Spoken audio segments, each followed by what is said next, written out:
ខ្ទមដែលមានដំបូលធ្លុះធ្លាយជញ្ជាំងចាស់ពុកផុយតុកកៅអីចាស់ទ្រុឌទ្រោមដែលមិនមានគ្រប់គ្រាន់សូម្បីតែជញ្ជាំងព័ទ្ធជុំវិញចិត្តផងនោះវាគឺជាថ្នាក់រៀនដ៏សែនកក់ក្ដៅនិងមានអត្ថន័យបំផុតដែលបានផ្ដល់ក្តីស្រឡាញ់ក្តីសង្ឃឹមនិងជាឃ្លាំងចែកចាយចំណេះដឹងមួយដែលមិនចេះរៀងស្ងួតដល់ក្មេងៗដែលមកពីគ្រួសារកសិករក្រីក្រជីវភាពខ្វះខាតនៅក្នុងភូមិស្រះស្រង់និងភូមិជិតៗនោះបានមករៀនភាសាអង់គ្លេសដោយមិនគិតថ្លៃពីផ្ទះខ្ទមចំណាស់មួយនេះយើងត្រូវត្រឡប់ក្រោយទៅកាលពីជាង10ឆ្នាំមុននៅពេលដែលបងស្រីសៃយ័ន្តបានលាឈប់ពីការងារជាគ្រូបង្រៀនភាសាអង់គ្លេសនៅសាលាឯកជនមួយក្នុងក្រុងសៀមរាបដោយសារក្តីស្រឡាញ់ចំពោះការបង្រៀនកុមារតូចៗគាត់បានសម្រេចចិត្តបើកថ្នាក់បង្រៀនភាសាអង់គ្លេសតូចមួយដែលឥតគិតថ្លៃនៅក្រោមផ្ទះឈើបុរាណរបស់គ្រួសារគាត់ក្នុងគោលបំណងផ្ដល់ការអប់រំដល់ក្មេងៗតូចៗដែលជាកូនចៅរបស់អ្នកស្រុកក្នុងភូមិរបស់គាត់ដែលសុទ្ធសឹងជាគ្រួសារក្រីក្រមានជីវភាពខ្វះខាតនិងពុំមានលទ្ធភាពបញ្ជូនកូនឲ្យទៅរៀនសូត្របានគ្រប់គ្រាន់នោះទេហើយអ្នកភូមិមួយចំនួនបានធ្វើចំណាក់ស្រុកដោយប្រថុយប្រថានរហូតក្លាយជាជនរងគ្រោះដោយពុំមានលិខិតស្នាមនិងជំនាញការងារច្បាស់លាស់កាលពីចាប់ផ្ដើមដំបូងថ្នាក់បង្រៀនភាសាអង់គ្លេសដល់កុមារតូចៗរបស់បងស្រីសៃយ័ន្តមានសិស្សសរុបតែជាង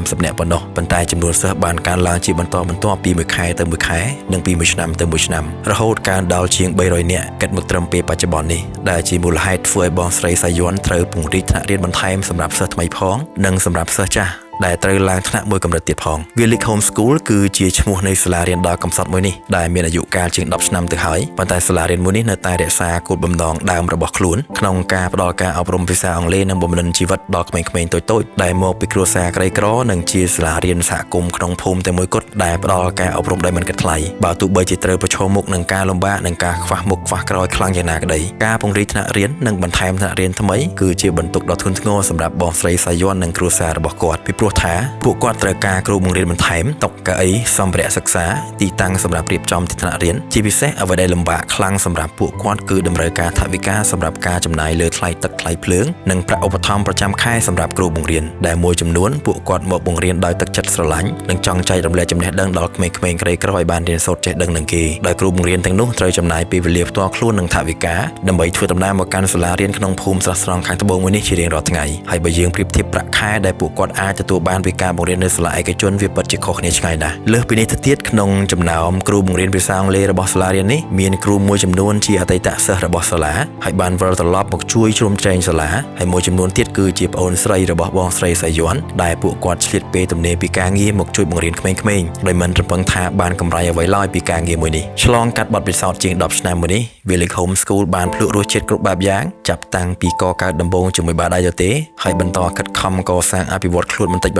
ម្ដងរហូតក្លាយជាអង្គការក្រៅរដ្ឋាភិបាលមួយដើម្បីអាចប្រម៉ែប្រមូលគៀងគរជំនួយឧបត្ថម្ភខ្លះៗពីសប្បុរសជនជិតឆ្ងាយយកមកបន្តដំណើរការសាលារៀនរបស់ខ្លួនជាបន្តបន្ទាប់ក្នុងនាមជាថ្នាក់ដឹកនាំគ្រប់គ្រងសាលាបងស្រីសៃយ័ន្តត្រូវទទួលបន្ទុកក្នុងការរៀបចំចាត់ចែងនិងដើម្បីប្រម៉ែប្រមូលធនធានដែលខ្លួនឯងរកបាននិងព្យាយាមគៀងគរជំនួយឧបត្ថម្ភពីស្ថាប័ននានានិងសប្បុរសជនទោះតិចតួចស្ដួយស្ដាយយ៉ាងណាក្តីដើម្បីអាចរៀបចំទីថ្នាក់រៀននិងរកគ្រូមកបង្រៀនដល់ក្មេងៗទាំងអស់ទោះស្ថិតក្នុងស្ថានភាពលំបាកលំបិននិងខ្វះខាតទាំងសម្ភារៈនិងថវិកាយ៉ាងណាក៏ដោយក៏មិនអាចធ្វើឲ្យការខិតខំប្រឹងប្រែងជាច្រើនឆ្នាំកន្លងមកនេះត្រូវរលាយបាត់បង់នោះឡើយអ្វីដែលសំខាន់បំផុតនោះគឺសាលារៀនមួយនេះជាសាលារៀនតែមួយគត់និងជាក្តីសង្ឃឹមតែមួយគត់របស់ក្មេងៗមកពីគ្រួសារក្រីក្រនៅក្នុងតំបន់នេះដែលពួកគេអាចព្យាខ្លួនរៀនសូត្រនិងជាចំណែកមួយទោះតិចឬច្រើនក្តីក៏ជាដើមទុនជួយពួកគេឲ្យស្គាល់ពន្លឺនៃចំណេះដឹងនិងជួយរុញច្រានពួកគេឲ្យឡើងទៅកាន់ទីខ្ពស់នៅថ្ងៃណាមួយរួចផុតពីអន្លង់នៃភាពក្រីក្រនៅពាក់កណ្ដាលឆ្នាំ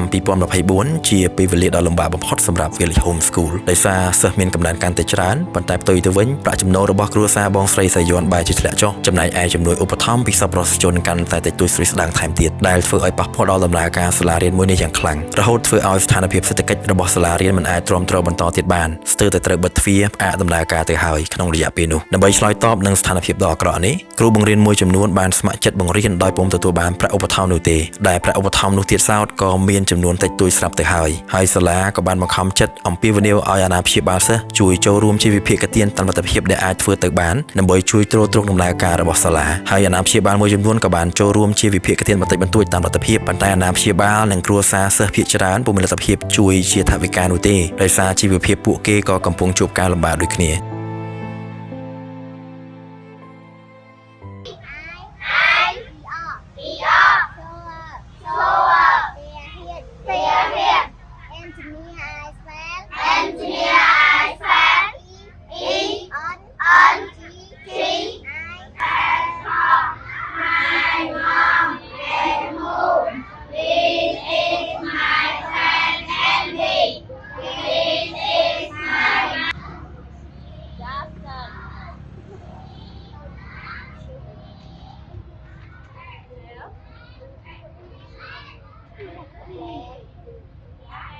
ដើម្បីជាការចូលរួមចំណែកអភិវឌ្ឍវិស័យអប់រំសម្រាប់ក្មេងៗមកពីគ្រួសារក្រីក្រនិងដោះស្រាយបញ្ហាដែលសាលារៀន Village Home School កំពុងប្រឈមមុខផងនោះក្រុមខ្ញុំស្រឡាញ់ធម្មជាតិនៃកម្ពុជាឬ I Love Nature in Cambodia ហៅកាត់ថា ILC Cambodia បានប្រមូលផ្ដុំអ្នកស្ម័គ្រចិត្តមួយក្រុមដើម្បីរៀបចំកម្មវិធីដំណើរកម្សាន្តបែបសប្បុរសធម៌មួយក្នុងគោលបំណងរៃអង្គាសប្រាក់និងសម្ភារៈចាំបាច់ដើម្បីយកទៅឧបត្ថម្ភសាលារៀនរបស់សហគមន៍ភូមិស្រះស្រង់មួយនេះជួសជុលកែលម្អថ្នាក់រៀនទិញសម្ភារៈដែលខ្វះខាតចាក់ដីបំពេញនៅបរិវេណសាលារៀនដើម្បីជៀសវាងការលិចទឹកនៅរដូវភ្លៀងចំណាយថ្លៃទឹកថ្លៃភ្លើងនិងប្រើប្រាស់សម្រាប់ដោះស្រាយការចំណាយប្រចាំខែរបស់សាលារៀនផងដែរ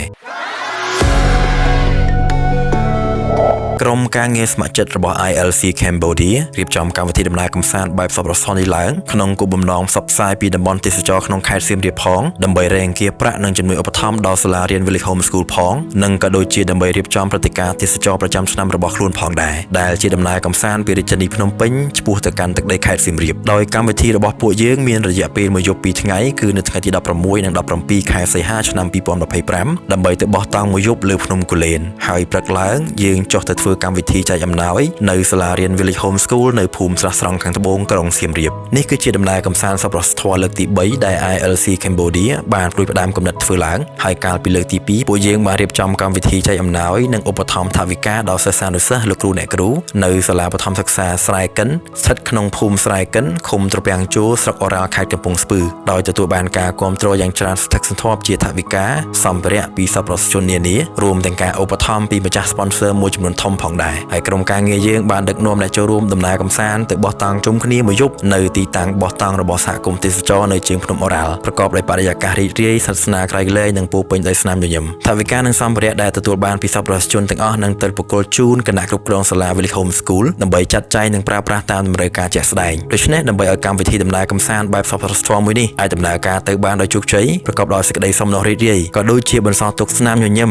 និងអនុស្សាវរីយ៍ល្អៗជាមួយគ្នាជាពិសេសគឺអាចរៃអង្គាសប្រាក់និងជំនួយឧបត្ថម្ភបានច្រើនពីសប្បុរសជនផងនោះពួកយើងជាក្រុមការងារស្ម័គ្រចិត្តរៀបចំកម្មវិធីសប្បុរសធម៌របស់ ILC Cambodia សូមប្រកាសស្នើសុំដោយសេចក្តីអនុគ្រោះគ្រប់ជូនដល់សប្បុរសជនទាំងអស់ចូលរួមជាមួយយើងខ្ញុំក្នុងការរៃអង្គាសថវិកានិងសម្ភារៈដើម្បីឧបត្ថម្ភដល់សាលារៀន Village Home School ដែលកំពុងអំពាវនាវរកជំនួយបន្ទាន់ពីពួកយើងទាំងអស់គ្នាតាមសទ្ធាជ្រះថ្លារៀងៗខ្លួនសម្រាប់បងប្អូនដែលមានបំណងចង់បរិច្ចាគជាសម្ភារៈនិងថវិកាអាចតាក់ទងមកក្រុមការងារយើងខ្ញុំដោយផ្ទាល់តាមរយៈ page ILC Charity ឬ ILC Cambodia និងលេខទូរស័ព្ទដែលបានដាក់នៅក្នុង description ខាងក្រោមដែលឡែកសម្រាប់បងប្អូនដែលមានបំណងចង់ចូលរួមដំណើរកម្សាន្តសប្បុរសធម៌លើកទី3របស់ ILC Cambodia អាចសាកសួរព័ត៌មានលម្អិតនិងធ្វើការចុះឈ្មោះឲ្យបានមុនថ្ងៃទី4ខែសីហាឆ្នាំ2025នេះដើម្បីឲ្យក្រុមការងារយើងរៀបចំកក់កន្លែងបោះតង់ជូនទុកជាមុនសូមបញ្ជាក់ថាកម្មវិធីដំណើរកម្សាន្តសប្បុរសធម៌ទៅកាន់ខេត្តសៀមរាបនេះគឺធ្វើដំណើរដោយម៉ូតូនិងមធ្យោបាយរៀងៗខ្លួនប៉ុន្តែសម្រាប់បងប្អូនដែលចង់ធ្វើដំណើរដោយរថយន្តរួមគ្នា